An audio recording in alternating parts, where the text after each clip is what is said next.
గుంటూరు జిల్లాలో ఘోర రోడ్డు ప్రమాదం చోటు చేసుకుంది. ఈ ప్రమాదంలో 5గురు విద్యార్థులు దుర్మరణం పాలయ్యారు. లాలూపురం దగ్గర హైవేపై ఓ కారు డివైడర్ను ఢీకొట్టింది. దీంతో కారులో ప్రయాణిస్తున్న 5గురు విద్యార్థులు మృత్యువాత పడ్డారు. ఈ విద్యార్థులు ఆర్వీఆర్ కాలేజీలో బీటెక్ చదువుతున్నారని పోలీసులు తెలిపారు. మధ్యాహ్నం కాలేజీ నుంచి విజయవాడ వైపు వెళుతుండగా ఈ ప్రమాదం జరిగినట్లు వెల్లడించారు. ఈ ఘటనకు సంబంధించి మరింత అప్డేట్స్ మా ప్రతినిధి లక్ష్మణ్ అందిస్తారు. లక్ష్మణ్, ఈ ఘోర రోడ్డు ప్రమాదానికి గల కారణాలేంటి, అలాంటి అప్డేట్స్ ఉన్నాయి? బలరాం, ఈ రోజు మధ్యాహ్నం సమయంలో కాలేజీలో నుంచి బయటకు వస్తున్న 7గురు విద్యార్థులు ఒక కారులో ఆర్వీఆర్ జేసీ నుంచి విజయవాడ వైపుగా ప్రయాణిస్తూ అతి వేగంతో రావడంతో అక్కడున్న వేగం మితిమీరిన వేగంతో ఆ కారు ప్రయాణించడం వల్ల అదుపు తప్పి డివైడర్ ఢీకొట్టడం జరిగింది.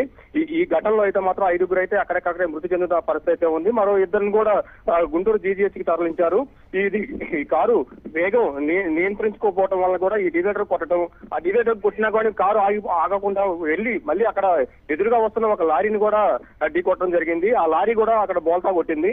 ఆ బోల్తా కొట్టిన ఆ లారీలో కూడా ప్రయాణిస్తున్న ఇద్దరు డ్రైవర్కి అయితే తీవ్రంగా అయితే మాత్రం గాయాలయ్యాయి. అయితే ఏదైనా కానీ ఈ వరుస రోడ్డు ప్రమాదాలు గుంటూరు ప్రజలను అయితే భయభ్రాంతులకు గురి చేస్తున్న పరిస్థితి అయితే ఉంది. మొన్న చూస్తున్నా కానీ మంచు కురుస్తున్న సమయంలో ఫిరంగిపురం వద్ద అయితేనేమి, దాచిపల్లి వద్ద అయితే మాత్రం 2 యాక్సిడెంట్లు జరిగి మాత్రం 5గురు మృత్యువాత పడిన సంఘటన జరిగింది. అయితే ఓవరాల్ గా చూసుకుంటే మాత్రం మొత్తం ఈ 2-3 రోజుల్లో 10 మంది గుంటూరు రహదారులపై అతివేగంతో ప్రయాణించే వాళ్ళగా మృతి చెందిన దాఖలాలు కూడా ఉన్నాయి. ఈ ఘటనపై పోలీసులు కేసు నమోదు చేసుకొని మాత్రం దర్యాప్తు చేస్తున్నారు. క్షతగాత్రులు అయితే మాత్రం గుంటూరు జీజీహెచ్ వైద్యశాలలో మాత్రం వాళ్ళు ట్రీట్మెంట్ చేస్తున్న పరిస్థితి కూడా కనిపిస్తుంది. Balaram, right, thank you Laxman.